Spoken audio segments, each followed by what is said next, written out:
Chaos Uncontrolled, Chapter 10. Who Broke It?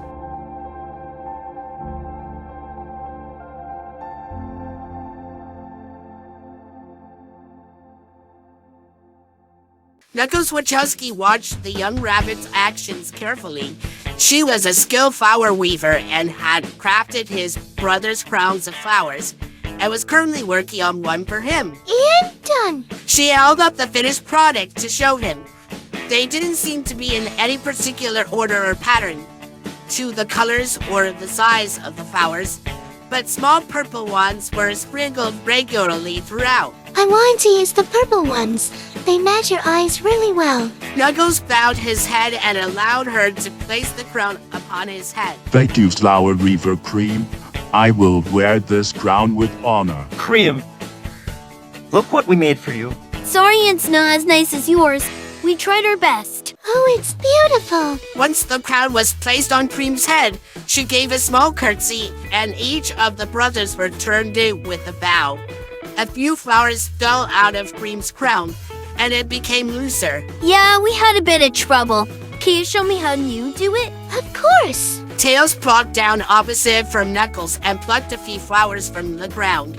Cream shuffled closer and guided his hands for a neater weave.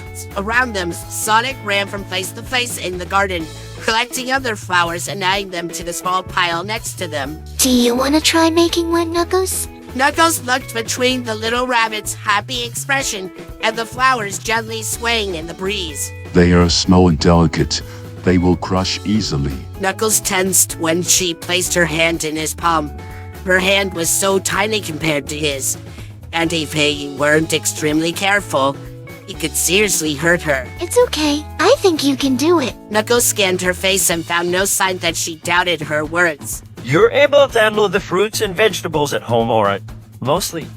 Ah, yes, the watermelon incident. There was no denying that he was at fault for the sticky goose going everywhere, but still, his brothers did not need to be that close at the time. The moment their father had seen the state of their fur, they had been sent back out into the garden to get hosed down immediately. Knuckles accepted without complaint. It was a direct consequence of his actions after all. Tails and Sonic had also accepted after a small grumble aimed at Knuckles. Getting soaked was preferably to stinky fur after all. But every time Tom would aim at the three of them, Ozzy would jump in front of them and try to bite the water. After a few minutes, Knuckles was delegated as the dog holder. Maddie returned home that afternoon to Sonic running after his brothers with the leaf blower. Shaking himself back to the present, Knuckles reached for a bunch of flowers and took hold of them. The stem crunched under his grip, and a slight dampness formed in his glove. It's okay. We can still use them. Cream took the flower from him and showed Tails another method of weaving. As Knuckles kept an eye on her movements, he took a quick note of his surroundings. He would feel unsafe if he didn't. Tails was still being helped with his flower weaving, and Sonic was still running around gathering extra flowers. They were in a walled-in area, so it was probably just a less well-kept part of Christopher's family's garden. The house was still in view, and Knuckles was certain they were being watched. He did not mind. They would be unwise not to. The young rabbit was small and did not seem like she had seen many fights, and probably would not do well against most foes on her own. He couldn't tell her exact age, but he was sure she was older than he was when he lost his tribe. He hoped that she would never have to go through anything like that. As long as he was here, she would be under his protection. But perhaps he should teach her a few things before they returned to their homeworld. It was good to know how to defend herself. She should be old enough to wield spears and bows. He had learned from a far younger age after all. Knuckles' observations were interrupted by a thump and the squatch sound, followed by an oof noise. By the time Knuckles looked over, Sonic had already gone up and was pretending that nothing happened. The fact that he was now covered head to toe in mud was the only sign that anything had actually happened. Are you alright, Mr. Sonic? Yep, I'm totally fine. Nothing wrong here. Since Sonic didn't seem to be bothered, everyone else just went back to Cream's flower weaving lesson. Knuckles was pretty confident that he now knew how to make a flower crown, but he still doubted he would actually be able to do all the tiny, particular movements required. But that was okay. He would be alright, just sitting here with his brothers and the flower weaver. Knuckles changed his position and stopped watching Tails and Cream work on the flower crown. He seemed to just be in time because he met eyes with Sonic, who was sneaking up behind Tails covered in mud with full intent to hug him. Sonic shook his head at Knuckles and mouthed, "Don't." Knuckles could not, in good conscience, stay quiet and let his younger brother become victim of Sonic's prey. Sonic, don't. Tails turned just in time to stop Sonic from giving him a muddy hug. Onyx, why'd you do that? Now I can't. Sonic paused and faced Knuckles with a grin. Knuckles' eyes widened in realization. You will know. I know what you're planning.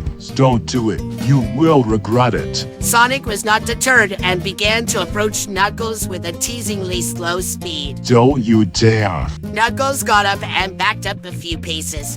Sonic leapt forwards and tackle hugged Knuckles. Sonic, Knuckles got up and stomped his foot in annoyance. how dare you?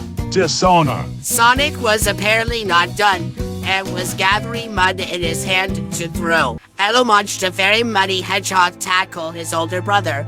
The now muddy and electrically charged echidna got up and started yelling something at the mischievously grinning hedgehog. They really were children. The poor dears had been younger than Cream is now when they lost everything. And they'd been alone for so long too. 10 years. The whole time where they could only rely on themselves. What problems have they faced when by themselves? What did they do if they got hurt or sick? Did anyone ever help them? And how did a 15-year-old end up with the title of the most dangerous warrior in the galaxy?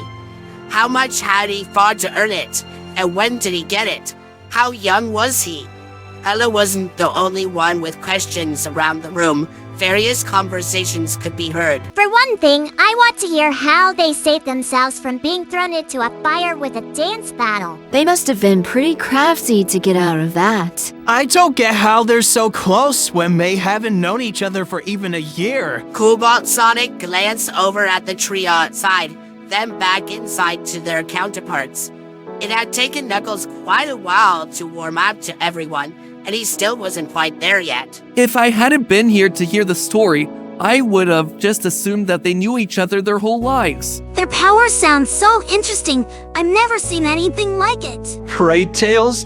By the sounds of it, they've got a lot of it. After Chuck spoke, there was an annoyed groan from Copper Knuckles, who had been staring up at the ceiling and pointedly ignoring everyone in the room. Hey Knuckles, are you alright? No, What's Rahan? those three. Knuckles got up and dramatically gestured out the window to the trio, who were all muddy now, and showing Cream something in Tails' backpack. What about them? None of you have a clue, do you?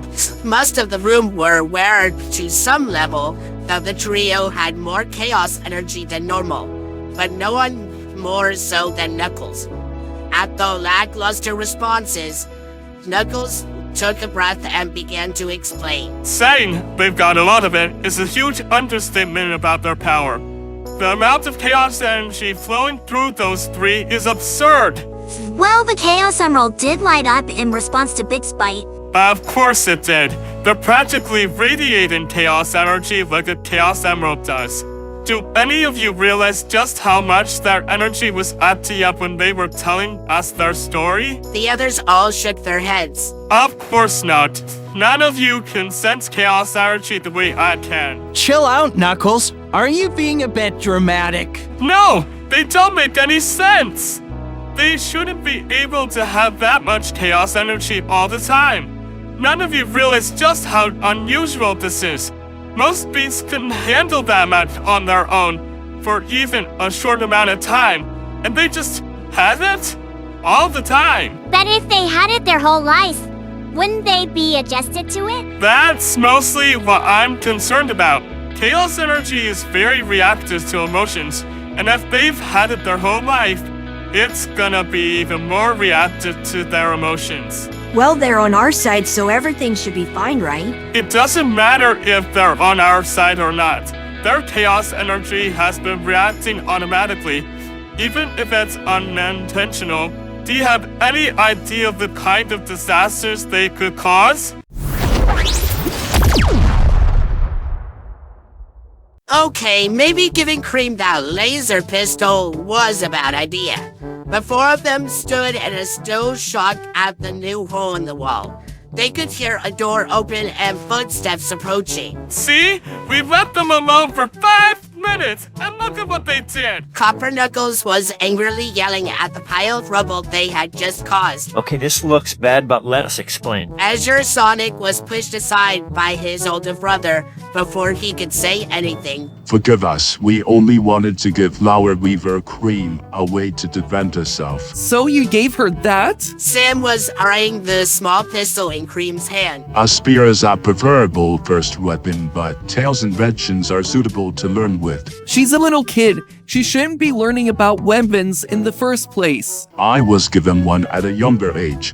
Why can't I give her one now? She blew a hole in the garden wall. Okay, yes, but we promised to fix it. We have experience fixing up things we broke. I'm scared to ask. I'm not. Amy pushed Cobalt Sonic aside. When we said Knuckles punched me through a wall, there wasn't just a me-sized hole. He basically blew up one whole side of the house. Big Spike Knuckles looked down with a twinge of guilt. I did not care for the consequences of my actions at the time, only for my goal. But with all of us working together, we got it back to normal. Ella sighed and turned to Copper Knuckles. I'm thinking you're right. These three are trouble. You think they're trouble now? Wait until their powers get more involved. That is a good point. Our powers can be pretty destructive, and I haven't even done the lightning thing yet. Wait, can't you use chaos energy? Well, not like my brothers can, but we're all sure I'll be able to do it when I'm a bit older, and with training. Besides, it seems like I've been subconsciously enhancing my inventions with it this whole time. Of course. I really had to stop being surprised by you three. A faint ringing noise could be heard, and Tanaka excused himself to answer the door. I'm willing to bet that someone wanted answers about the blackout. Chuck went to follow after Tanaka. Azure Sonic's expression flashed concern for a moment, and a few blue sparks traveled over his body. Relax, Azure. They're not going to take you away or anything. And if they do try anything, we'll help you fight them off. Oh, thank you, Lady Rouge. Your support is appreciated. Azure Sonic relaxed and the electricity calmed down. Copper Knuckles then muttered, Told you so. Hey, if that's all it takes for your power to act up, I'd hate to get caught up in the middle of a sibling dispute. Yeah, but mostly those two, can be pretty dangerous to be around if we're fighting. See? What have I been saying this whole time? You don't have to be worried. They might be dangerous, but they're not bad. I don't get why none of you were taking this seriously. They get slightly annoyed and they mess with chaos energy. I'm sure these three will be able to handle keeping their powers under control while they're here. Right, guys? We can promise that, but we will try. That's the spirit. That maybe if you do start the whole lightning thing, you can go outside. Then Ella won't have to clean up as much. A door opening alerted everyone to Mr. Tanaka's return. Pardon me, everyone, but Miss Garcia wishes to ask some questions. Who is she exactly? Scarlett Garcia. She's a news reporter. Is it really wise to speak with this reporter of news? Would that not give away our presence? I have to agree with Knuckles. We don't want Gun to find us. You've already said we're dangerous. They might try to lock us up. Gun trusts us with the Chaos Emeralds, and we don't have to tell them everything. So we just have to watch what we say and everything should be fine, right? Right. Well, if all of you are heading inside, I think I'll take my leave. It was nice to meet you, boys. See you around. Are you sure you'll be okay and Gun won't get you? Don't worry, kid. You can't catch Rouge the Bad twice. I'm too crafty for that. We're still kinda muddy. Are you sure it's okay to let us inside? Of course. Just let me put a towel down or something first. Scarlett Garcia considered herself a respectable journalist who would inform the public with what they needed to know whenever disaster struck. And a blackout with a seemingly supernatural origin was definitely one she needed to check out. And that was why she was in Brother Thorndyke's mansion. If anyone knew anything, it would be Professor Thorndyke and Tails. The public were getting restless about the rumors sightings of Sonic at the origins of the blast. It was best sort out the rumors as soon as possible. Scarlett walked up to the front door and rang the doorbell. There wasn't any answer. Sonic waited, and Scarlett waited a few minutes before ringing the doorbell again. Inside, she could hear rushed footsteps, and the door opened to reveal Mr. Tanaka. Ah, Miss Garcia, what brings you here? Good afternoon, Mr. Tanaka. We were wondering if we could ask Professor Thorndyke some questions about the blackout. Apologies, but Mr. Thorndyke is currently busy with other matters. It's alright, Tanaka. I can answer some questions. Do you mind if we come inside? We'd rather you stay outside. Well, could you at least ask Sonic to come out here? I'm afraid Sonic doesn't know anything about the blackout. Chuck started to close the door on her. Wait! He was seen at the site where the blue lightning started, and people are starting to blame him. Chuck paused in the doorway. Alright, but you'll have to hold off on the cameras for now. Chuck stepped aside and let her in. Of course. Scarlett had dealt with sensitive subjects before, and Chuck was placing a lot of seriousness on the subject.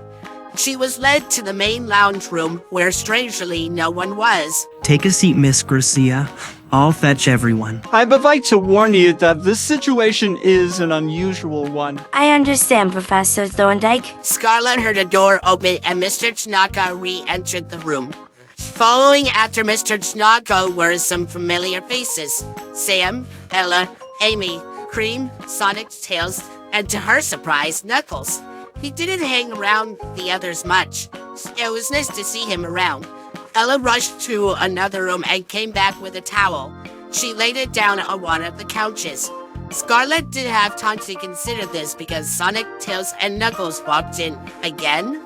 There were two of each. Scarlett blinked a few times. She didn't think she was seeing things. Everyone else saw them and were acknowledging them too. Ella directed them to sit on the towel. Ah, that made sense. All three had mud splattered all over their fur. The three that she already knew spread out in the room.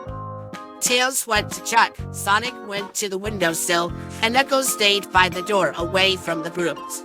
The other three were the opposite. They all chose to sit next to each other on the towel, and were leaning on each other, like they were anxious about leaving each other's side. Sonic and Knuckles seemed insistent that Tails stayed between them. As everyone found their seats, Scarlett made a few mental notes. The two Tails looked almost identical, aside from one of them wearing a backpack and a slight difference in fur tone. The two Sonics had different colored arms, so that made things easier. And the two Knuckles had different builds. And their body language was very different too. Scarlett had many years of experience as a journalist and many years observing different people's body languages. All three of them looked tense and unsure of her in some way. The new Sonic's foot was bouncing up and down at high speeds, causing the table to vibrate. The new Tails pointed out one of the cameras and whispered a few things to the other two. The new Knuckles was staring directly at her with a sharp gaze, like he was analyzing her every move.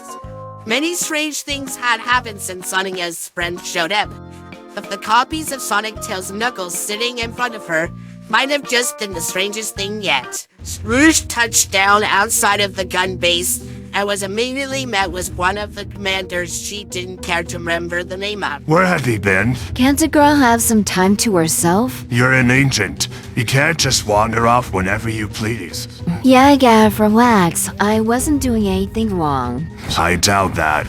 Now come on, You and Topaz are working with a new partner. The commander led Rouge in the direction of the break room, and when they got there, an unfamiliar man was sitting with Topaz. This must be the new guy. Well, hello there. The man was startled at her sudden appearance. What's the matter? Never talked to a pretty girl before? Sorry, I just wasn't expecting an alien to be one of my new partners. Alien? I'm a bat, hun. I'm from a different universe, not a different planet. Right, still not used to all of this. Rouge pulled out a chair and sat next to Topaz. Anyway, we still have been introduced. I'm Rouge. Rouge held out a hand and winced when the man took it. His grip was nowhere near as strong as Big Spite's from earlier, but her hand was still slightly bruised from the echidna's handshake, and the odd mechanical parts of the man's glove certainly didn't help. Hey Stones, why don't you make Rouge a cup of coffee? Oh yes, please. A cup of coffee would be amazing. As Stone walked past her, Rouge swore she could hear a voice coming from a small earpiece.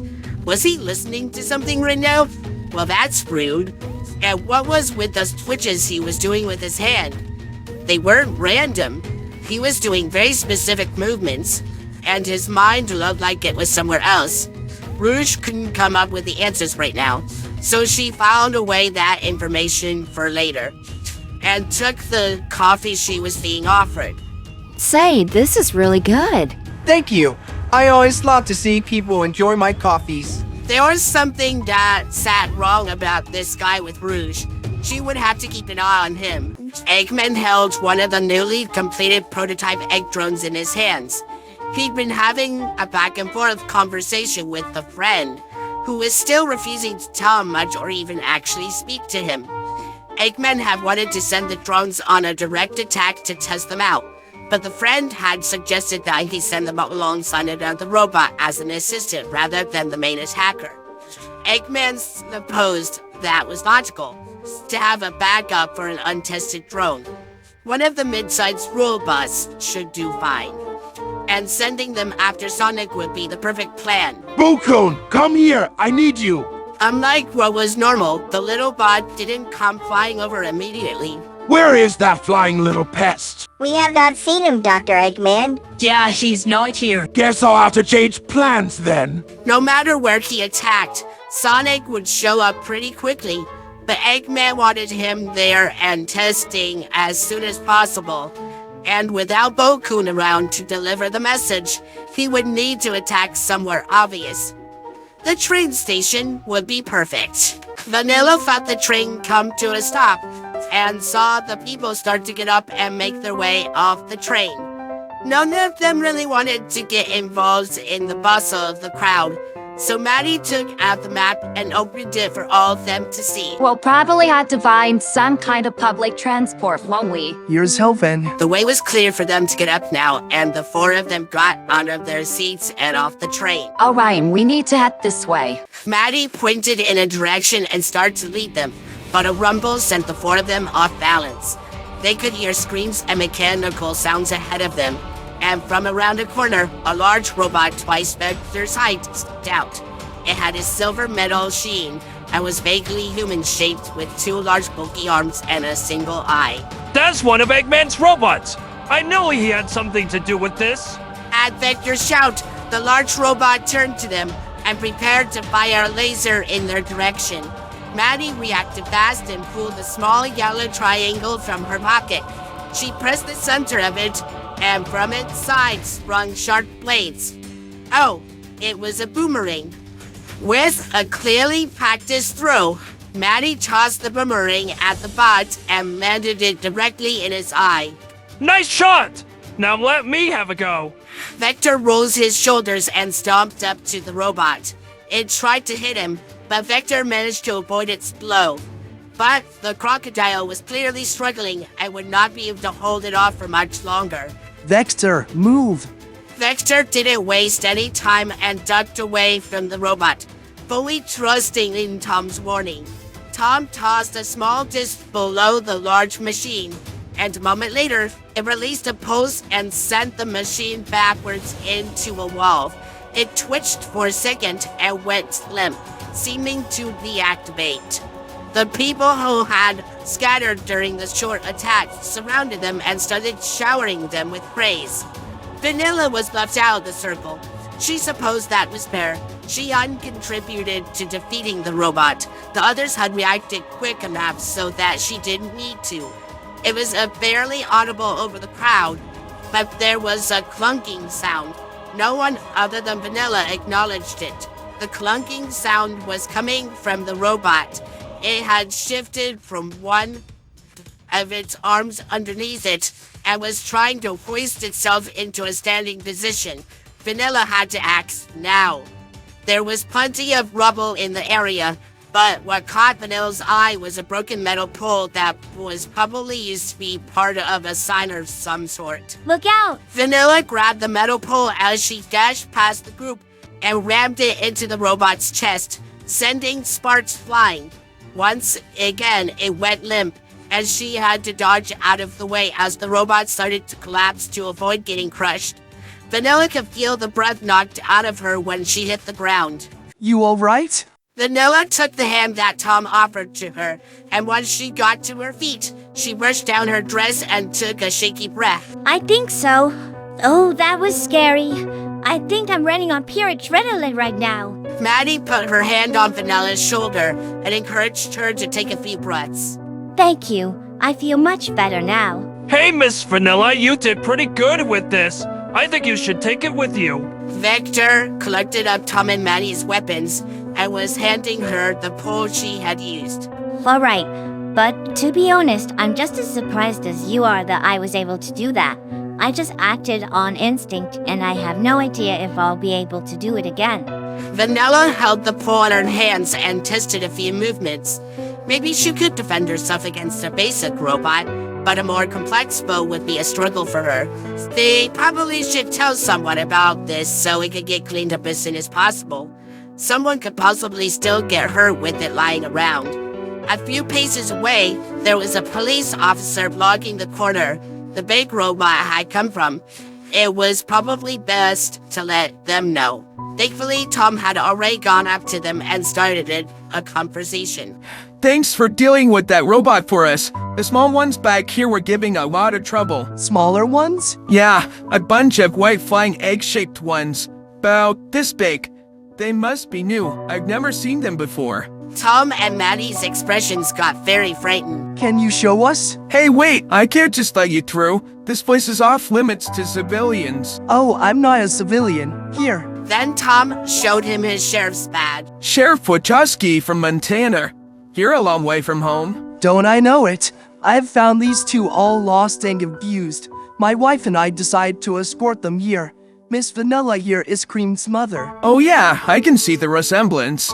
But why do you need to know about these egg drones? Something about your description sounds familiar. We need to check it out. Well, I guess I've got no reason to stop you. Go on through. Just don't touch anything. But you should know that, shouldn't you, Sheriff? Don't worry, I'm well aware of what to do in a crime scene. The little team of four walked past the police officer and around the corner. The moment they were out of earshot, Vector posed a question. You two looked concerned when that guy mentioned the drones. Did they sound familiar or something? Yeah, they sound pretty close to something Robotnik's made. We just have to be sure. You think your Eichmann could be here? We don't even know if he's still alive. So hearing the possibility of his robots being here must be scary. If he's still alive, there's no doubt he'll be out for blood against our whole family. Well, if he does try anything against you, I'll gladly assist in hitting him upside the head. Vanilla had a preference for dealing with things passively, but she was also a mother, and she knew what it felt like to have her child in danger. If their Robotnik hurt any of the kids, he would not be getting mercy from her.